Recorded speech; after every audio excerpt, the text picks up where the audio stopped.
the leader failed because the leader didn't set clear expectations. The leader didn't understand what was really needed and what the people needed. That's about changing your question. What do my people need to be more successful here? That's the kind of question leaders ask. Hey guys, welcome back to the Leadership Stack Podcast, the podcast for entrepreneurs by entrepreneurs to increase your leadership, teamwork, and profits. This is your host, Sean C., aka Mr. CEO at 22.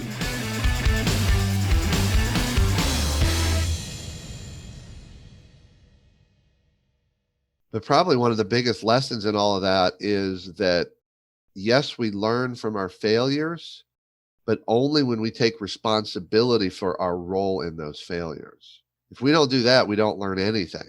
It's interesting, when those things happen, I call it divine appointments.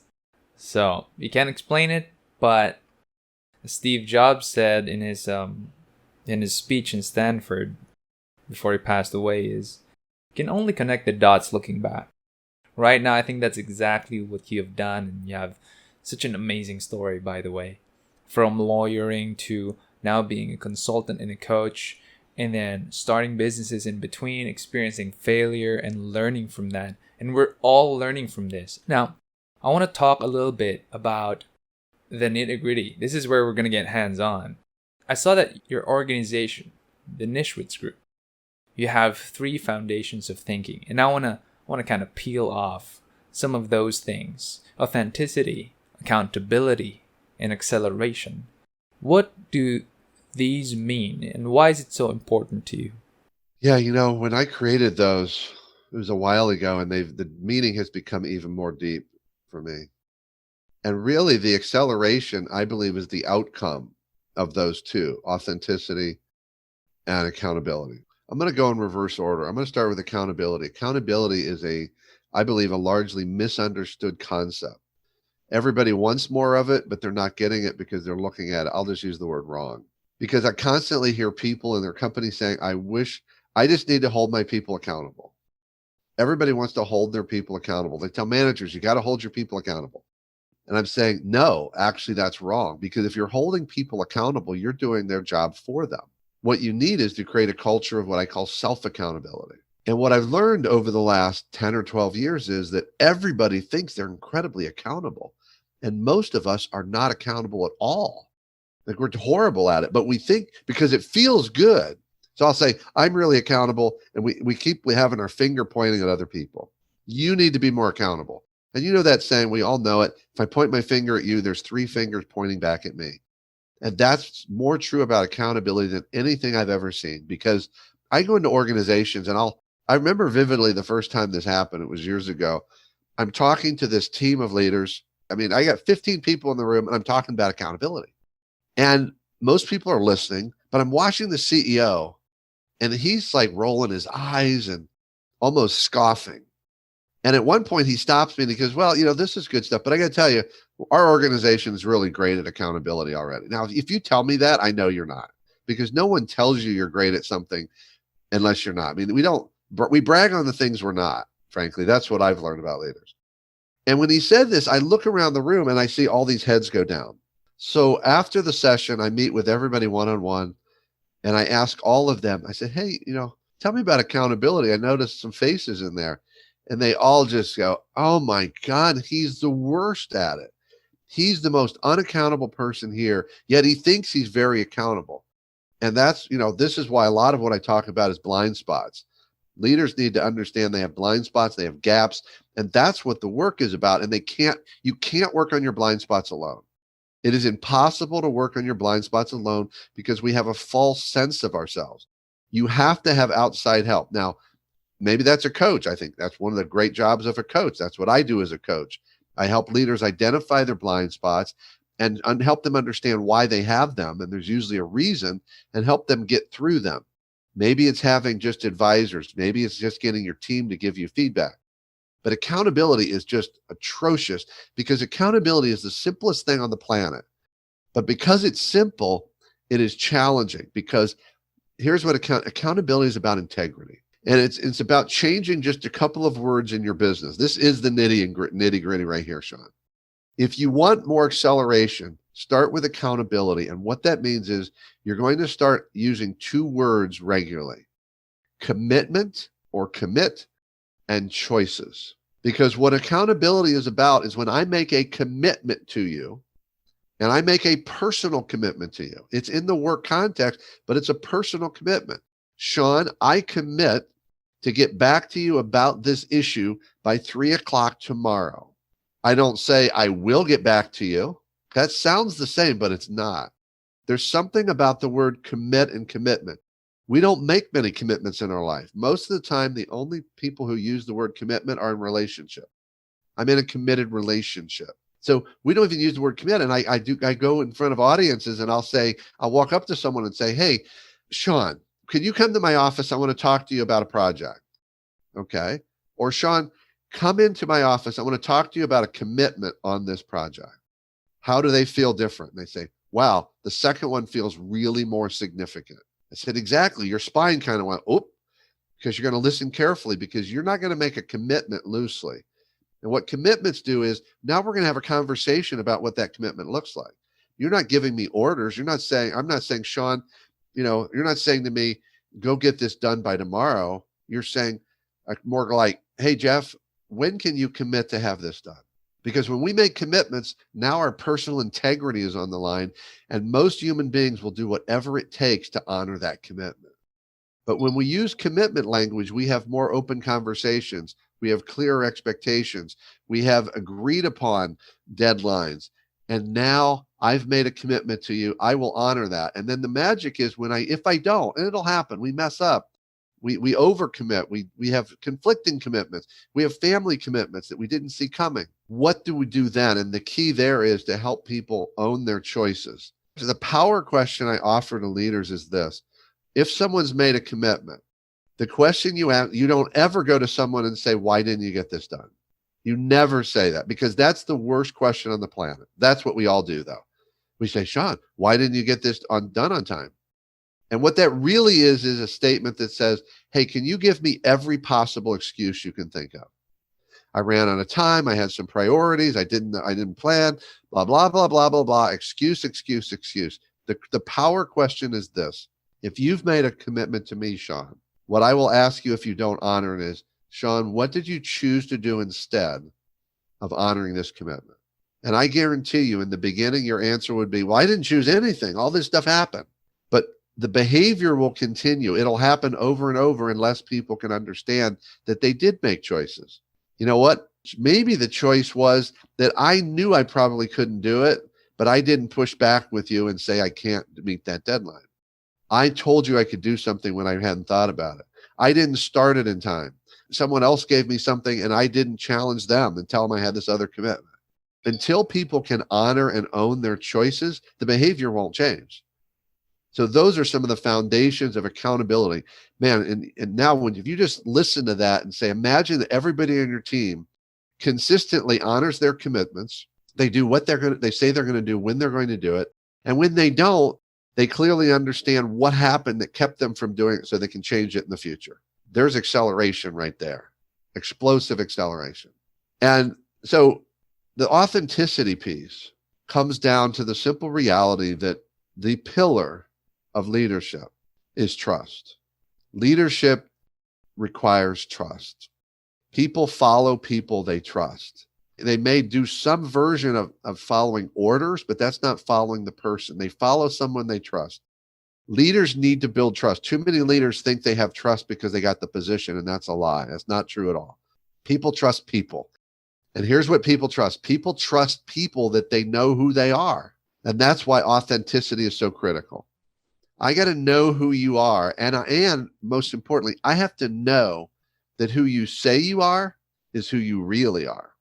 And that's the authenticity. If there's any discrepancy, if you say one thing, but you act even a little different, people are like, wait a minute, that they're not who they say they are. I don't trust you. And here's what we know about when people don't trust others. If I don't trust my leader, then I don't feel safe. And if I don't feel safe, I withhold everything. I withhold engagement. I withhold trust. I withhold cooperation. I withhold ideas. I withhold commitment. I withhold teamwork. I withhold relationship. That is a simple formula that folks are not thinking about. So authenticity, getting clear on who you are, including as a leader, being willing to show those to others, and being accountable to yourself so that you continuously walk your own talk. And when you do that, because the accountability creates acceleration, the lack of authenticity is different, because if you aren't authentic, the lack of trust that you breed and feed is like an anchor. So being authentic doesn't actually accelerate you, but what it does is it removes the anchor of mistrust and distrust. So it allows you to accelerate. That is amazing. And honestly, I just learned a ton of stuff right there. I'm going to start doing that with using the word commit. I'm guilty as charged. I asked people, why weren't you able to do it? And that's in the spirit of trying to figure out how to help them become better. But I realize now I'm asking the wrong question, because there is a much better question to ask them. Making them more accountable, making them own up to it. Thank you for that, Jeff. Now about leadership, and I know you love this topic. You mentioned that your organization is focused on leadership. Now, a lot of people know that, but not on a deep level. They'll just say, yeah, leadership is important. But you ask them why, they have a hard time articulating why. Now, my question to you right now is, why do you think business owners, CEOs, should invest in leadership? My most basic answer to that is I believe that leadership is the secret sauce. I believe leadership is the answer to everything. I think we very much misunderstand leadership today. When I ask people who they know are strong leaders, they usually don't know anybody. They might know one person, because what we've become a world of managers. And leadership is really simple when you get down to it. Leadership is all about people, and it's about the other. Leadership is about the other versus myself.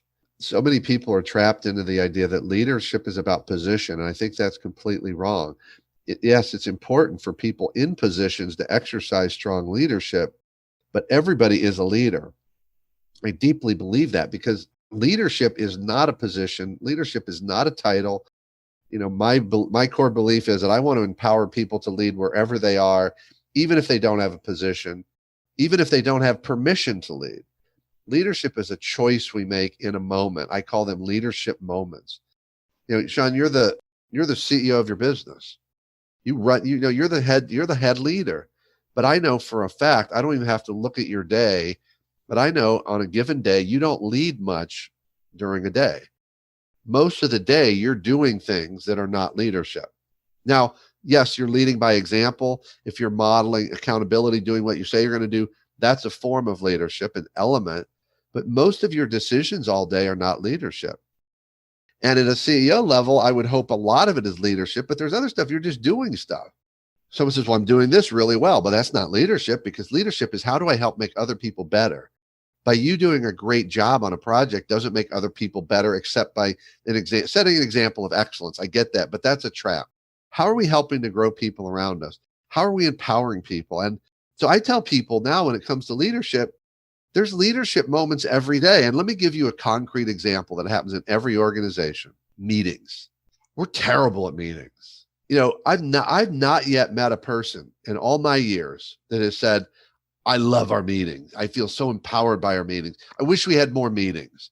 It's more like, oh God, I got another meeting. We're terrible at meetings. And there's a lot of reasons. This is not about meetings. We're not thoughtful. We don't have good agendas. We don't do them on time. But one of the issues is in meetings, we don't understand the purpose of a meeting, because here's what a meeting is not. A meeting is not intended to solve problems. Now, that may sound weird, but here's the thing. Meetings are not intended to solve problems unless that meeting was scheduled to solve that problem. But all the other problems that bubble up in a meeting, they're not supposed to be solved in that meeting. Unless you can solve them in 3 minutes or less, they're for another meeting or another conversation or another group. Maybe a more targeted group. But I call those rabbit holes. So rabbit holes are, hey, there's this other problem. Or this is a huge rabbit hole in meetings. let's talk about a problem until it dies. Let's talk the problem to death. Let's talk about it in 10 straight meetings, but never take action to solve it. But that happens, and we go down these rabbit holes. And what happens in the meeting? So let's say it's your meeting. You're in charge of this meeting, Sean. And I'm sitting in the meeting, and let's say there's a third person. Bob is in this meeting. Well, Bob goes down a rabbit hole. You're at this meeting, and you're like, God, oh my God, I can't believe Bob went down the rabbit hole. I'm over here saying, Bob went down a rabbit hole again. And now I'm looking at you saying, why aren't you doing something about it, Sean? This is your meeting. So I'm sitting there, and all I'm doing is judging you for not fixing this. I'm judging Bob for going down a rabbit hole. But do I speak up? Generally, no. Why? Because I haven't been told it's okay, because I feel at risk. Well, what if you feel like I stepped on your toes? What if Bob thinks I stepped on his toes? But that's a leadership moment, because what leaders do in that moment is they just inject and say, I feel like we got off course. Can we all check in and see if do we need to go down this road or get back to our topic?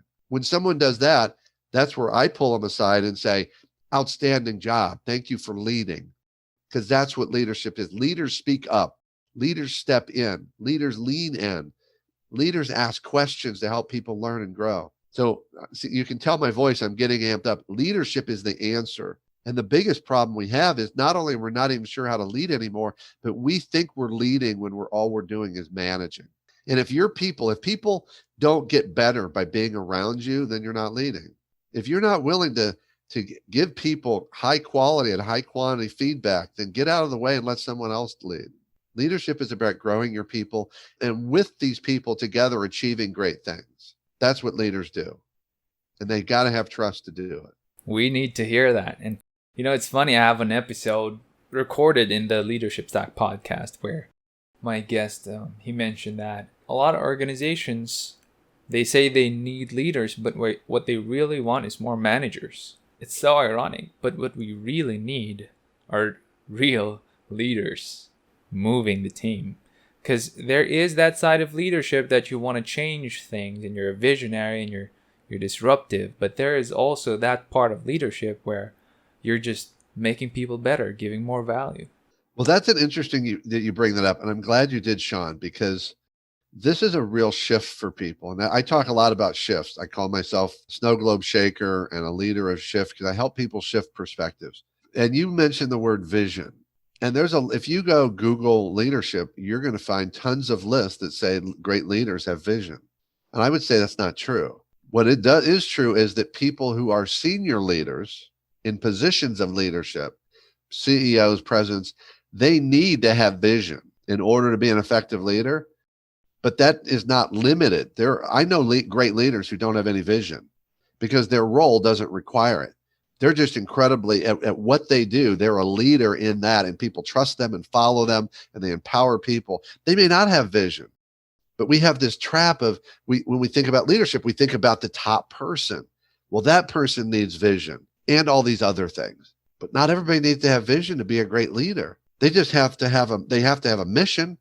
Ideally, a personal mission that says, I want to serve my people. I want to be a servant leader. We've been talking about servant leader for decades now. And on one of our podcasts, one of our guests, Tommy Spalding, made this really insightful comment. He said, leaders don't wake up in the morning and say, I'm going to be a jerk today. Most of them don't. And he said, the statistics are that 90 to 95% of leaders think that they're servant leaders. But according to their people, only 10% are. That's the blind spot. That's the gap. Because they believe they're doing it because they're doing what they've always done. And the other insight I will share, one of our guests, Kevin Basic is his name, made this observation. He said, in most organizations, when they're looking at, like you said, people say, I want more leaders, what they look at is high performers, people who are really good at doing their job. So the leader at the top is looking down, and what they're looking for is performers. So when you got a high performer, we start promoting them into leadership, but we don't develop them into leadership. We don't give them tools for leadership. One of the reasons we don't is we just want them to keep performing. The problem is the people here, the people that we serve, are looking up at leaders, not looking for performance. They're looking for character. They're looking for authenticity. They're looking for someone they can trust, who feels like that leader has their back and cares about them. So what happens when you promote based upon performance, But the elevated leader needs to be someone of character and authenticity. Doesn't work. You're going to end up having a bunch of performers who've never thought about character and authenticity, and it was never demanded of them by the leader. So who failed there? The leader failed, because the leader didn't set clear expectations. The leader didn't understand what was really needed and what the people needed. That's about changing your question. What do my people need to be more successful here? That's the kind of question leaders ask. And just to add my personal experience, because I have had my own mistakes doing that, promoting people, great performers, not good leaders, tendency is they're gonna create some politics and you're gonna have a difficult time within your team. So definitely what we need to do is make sure that we build them up, teaching them more and more about leadership, about being others-centric, and about being team number one. This episode is partnered up with Armory.ph. Armory is an online watch store and is the exclusive distributor of the brands TW Steel, Dion Milano, Fonderia, Luminox, and Mondane in the Philippines. Yes, folks, those are Italian watch brands. If you are looking to buy your next go-to luxurious everyday watch, go to Armory.ph and enter the coupon code LS30. Armory.ph delivers straight to your doorstep with a security tape to make sure that your package is safe from theft, arrives on time, and is guaranteed working 100%. Go to Armory.ph and buy your first luxury watch today. Nobody can say that their food is award-winning against the top caterers and hotels, all of those things. And they can just say their design is nice, but is it award-winning? Is your service award-winning?